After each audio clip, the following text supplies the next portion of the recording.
Al-babus sabi' fi dzikri jawabil a'dha. Bab yang ketujuh menjelaskan tentang jawaban anggota badan ketika ruh kita akan dicabut. Seperti biasa, sebelum lanjut jangan lupa like, subscribe, dan tekan tombol notifikasi kamu di bawah video ini ya.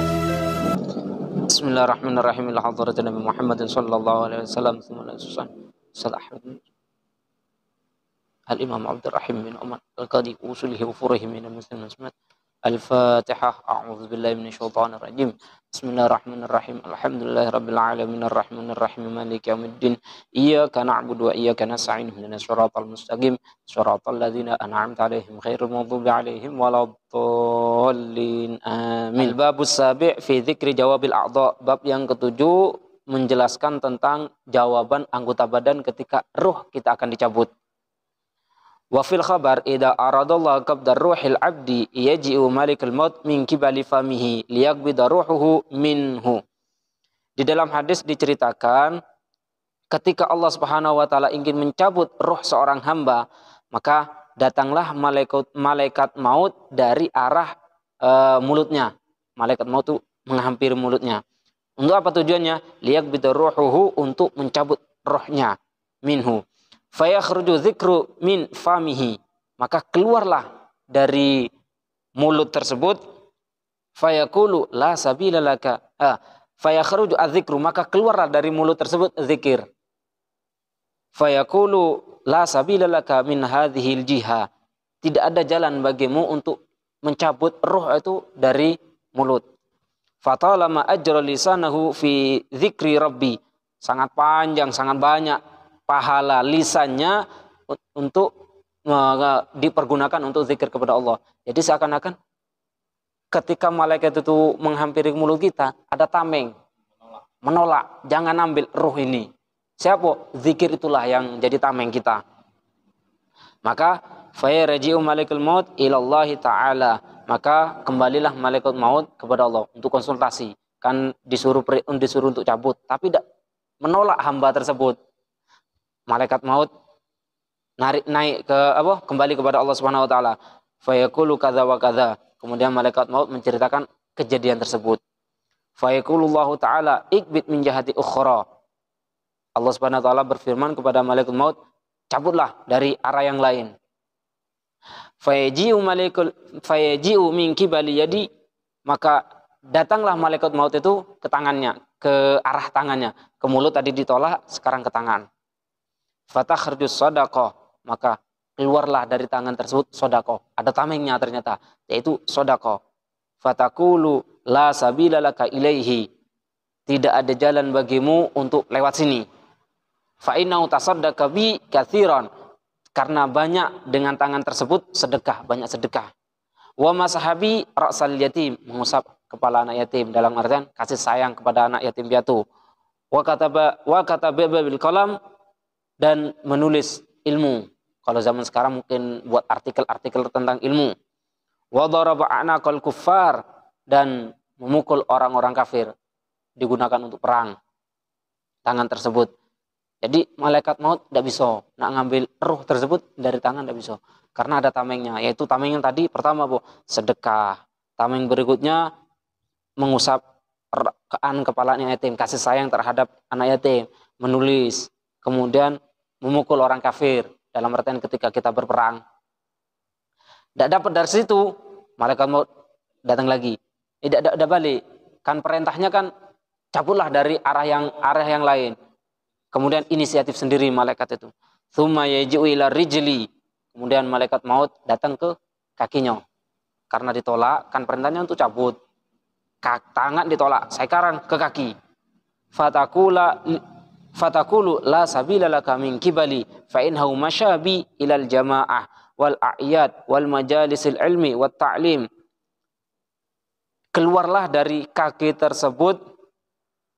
Fatakulu la tsumma yaju ila rijli, kemudian malaikat maut itu datang ke kakinya. Fatakulu la sabila laka min kibali, tidak ada jalan bagimu untuk ngambil ruh lewat sini. Kaki yang jawab ini. Fa innahu masyabi ilal jamaah, karena kaki ini digunakan jamaah, jalan untuk jamaah. Kalau zaman sekarang bukan jalan baik, ada mobil samu baik. Wal a'yad, untuk apa? Menghadiri salat hari raya Idul Fitri maupun Idul Adha, wal majalisil ilmi wat ta'limi, majelis ilmu dihadiri. Jadi tidak bisa lagi tangan tidak bisa, kaki tidak bisa. Malaikat maut thumma yaju ila udhuni, kemudian malaikat maut menghampiri telinganya untuk nyabut roh tersebut. Fataqulu la sabila laka min jihati fa innahu sami'a bi al-Qur'an wal adzan wal dzikir. Ke telinga malaikat maut itu datang ke telinga ini jawab la sabila laka min jihati tidak baca kau, tidak bisa kau lewat sini. Kenapa? Fa innahu sami'a bi al-Qur'an, karena telinga ini untuk dipergunakan untuk Quran, untuk mendengarkan Al-Quran, mendengarkan azan, mendengarkan zikir, tidak bisa. Kemudian fayju ilal ainain, malaikat maut itu menghampiri kedua matanya. Fatakulani, dua mata ini ngomong, la sabila laka min kibalina, tidak ada jalan bagimu untuk ngambil roh itu dari mata. Fa innahu nadhara bina ilal masahif wa wujuhil ulama wal walidain was sulaha. Karena kedua mata ini dipergunakan untuk melihat Al-Qur'an, wajah ulama, wajah kedua orang tua, orang-orang soleh. Tidak bisa. Kalau mata itu dipergunakan untuk hal-hal itu, malaikat maut tidak mampu untuk mengambil roh kita. Nah, mendengar ditolak galau, pertama di mulut ditolak, kedua di tangan ditolak, ketiga di kaki ditolak, habis itu telinga ditolak, mata ditolak. Fayasrifu malakul maut ilallahi ta'ala, kemudian konsul lagi, bertemu dengan Allah, kan ditolak terus. Fayaqulu ya Rabb inna abdak taqulu kadza wa kadza. Ya Allah, hambamu mengatakan seperti dan seperti itu. Nak ngambil dari mulut jawab. Nak ngambil dari tangan jawab. Telinga jawab. Fayaqulu Allah Ta'ala, Allah berkata kepada malaikat maut, ya malaikat maut, wahai malaikat maut, alik ismi ala kaffik wa adhirhu li ruhi abdik hatta yarahu. Wahai malaikat maut, kau gantungkan namaku di telapak tanganmu, wa adhirhu li ruhi abdik, dan tampakkan kepada hambaku, hatta yarahu, sampai dia melihatnya. Fayakhruju, maka malaikat maut itu keluar. Dalam artian sudah setelah konsul, malaikat maut keluar dari kehadiran Allah Subhanahu wa taala, fayaktubu ismallahi ala kaffaihi. Malaikat maut kemudian menulis asma Allah di telapak tangannya. Fayarahul abdu, kemudian diperlihatkan kepada hambanya. Fayujibuhu fayakhruju ruhul abdi bi barakati ismihi. Setelah diperlihatkan, barulah malaikat ruh itu bisa keluar, mau keluar, karena ditulis karena berkah daripada nulis nama Allah Subhanahu wa taala. Fayansarifu anhu miraratun naza', maka hilanglah sakit daripada naza', sakaratul maut itu. Karena sakaratul maut itu sangat pedih. Bahkan Nabi kan sempat mengeluh, apakah sesakit ini sakaratul maut yang akan dialami orang yang akan meninggal? Kemudian malaikat kan jawab, ini adalah cara satu-satunya yang paling halus yang pernah saya lakukan untuk menyabut nyawa. Yang saya lakukan paling halus ini, paling mudah. Kemudian kan Nabi langsung menjawab saking sayangnya kepada umatnya, mengatakan, setengah sakit sakarat maut umatku aku tanggung. Nah, kalau posisi itu masih memikirkan umat, sangat sayang nian berarti. Fa in sarfa anhu miratun naza fala yansarfa anhu al-azab al-fati'ah. Sakaratul maut sudah ada tidak terasa lagi karena melihat ismullah tadi, melihat nama Allah yang di tangan malaikat, tidak terasa lagi sakaratul maut meskipun ada. Wa idza kutiba ala sudrihim ismullah ta'ala liqaulihi ta'ala afaman syaraha Allahu sadrahu lil Islam fahuwa ala nurin min rabbih. Wa idza kutiba ala sudrihim, ketika ditulis atas dada-dada mereka ismullahi, ismu Allah Ta'ala, liqaulihi, karena firman Allah SWT, afaman syaraha Allahu sadrahu lil Islam fahuwa ala nurihi min rabbih. apakah akan merasa sakit yang di dalamnya itu terdapat ismullah. Kalau kasarnya seperti ini.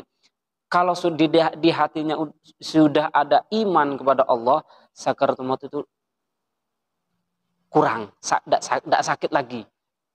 Kalau sudah ada Islam. Nanti dalilnya ini, fahuwa ala nurin min rabbih. Dia adalah matinya ada cahaya dari Allah Subhanahu wa taala, yaitu iman tadi itu.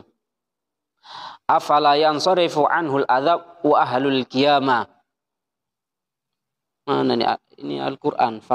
Afaman syarallahu sadrahu lil Islam fahuwa ala nurin min rabbih. Afala yansarifu anhul adzab wa huwa ahlul qiyamah. Ini ada Quran nih Pak. Yang mana Quran nih? Tadi saya cari syarahnya itu, nah tidak ditandai ini. Walhasil ini Pak, tidak hafal Qurannya saya Pak. Entah mulai dari ayat mana ini. Soalnya saya lihat surat Al-Asy'ara ayat 22. Tadi saya cek. Nah, di situ kalau seandainya sudah ada iman di dalam, rasa sakit itu kurang. Bukan tidak ada ya. Ada memang, sakaratul maut itu memang ada. Tapi karena ada cahaya iman di hatinya, sakaratul maut itu tidak ada. Bukan tidak ada, berkurang. Nah, jadi itu Pak. Jadi kalau seandainya kita sudah iman, sudah melakukan galau-galau, malaikat maut itu tidak pasing-pasing nyambut. Setelah tulis ismullah, baru dia galak. Itu keluarnya dari lewat?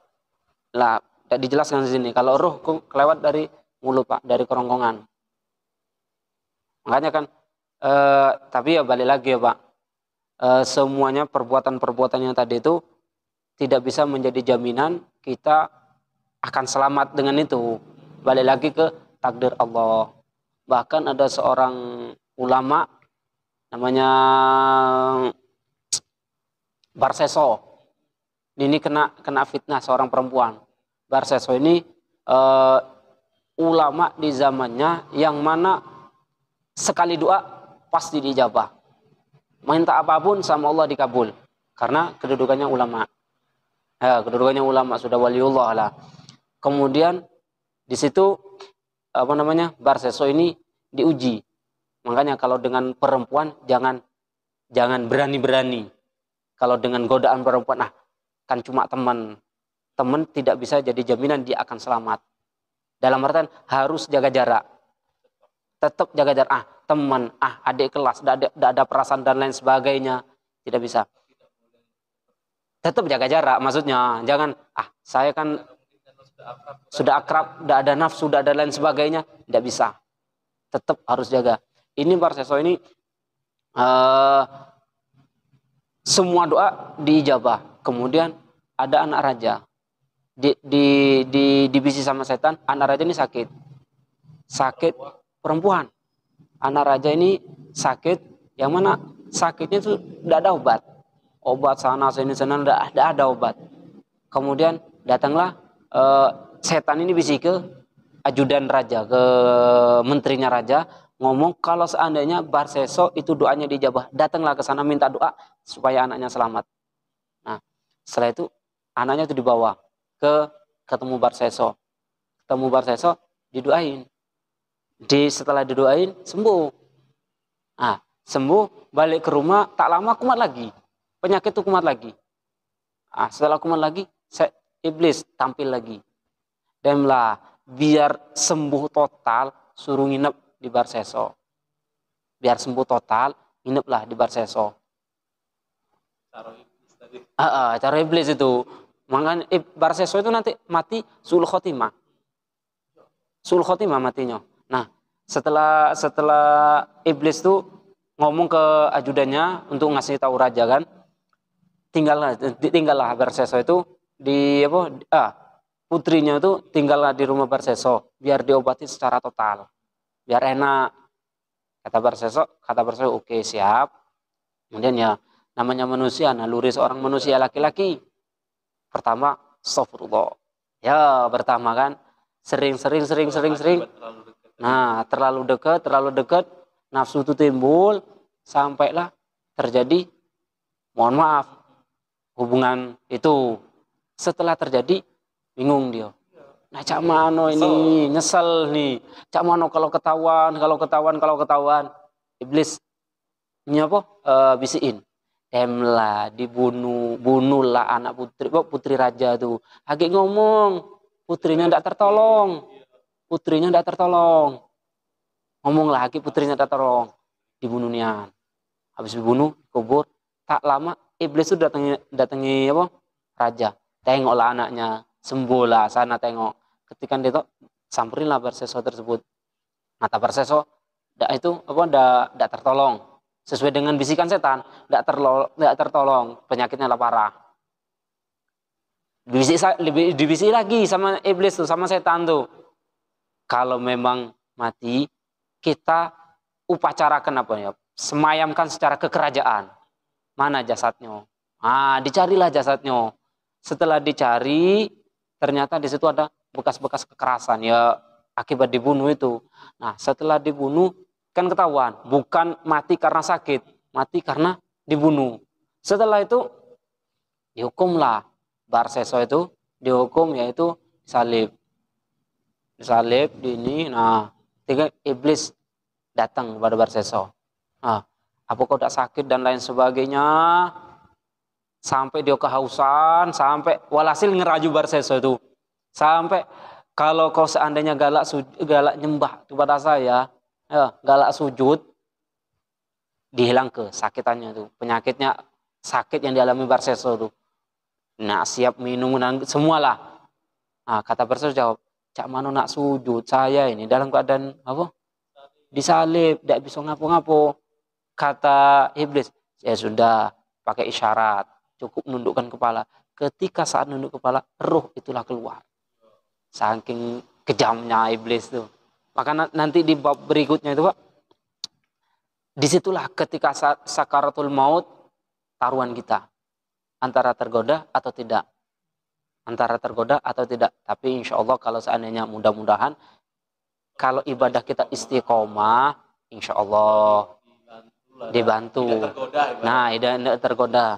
Nanti di belakang tuh, di bab setelahnya itu, perjuangan kita nih tuh saat sakaratul maut itu, iblis datang duduk di kepala kita saat sakaratul maut itu, cak mano caranya biar keluar daripada Islam. Nah, sakaratul maut itu kan sakit nian memang. Kalau sudah posisi seorang itu sakit, biasanya tidak mikir dua kali. Sama halnya ketika lapar, tidak mikir dua kali sudah. Apapun akan dikerjakan. Nah, ketika saat sakaratul maut, nanti iblis tampil di situ. Bab setelahnya. Cukup ya, Pak? Tutup dengan hamdalah. Alhamdulillah.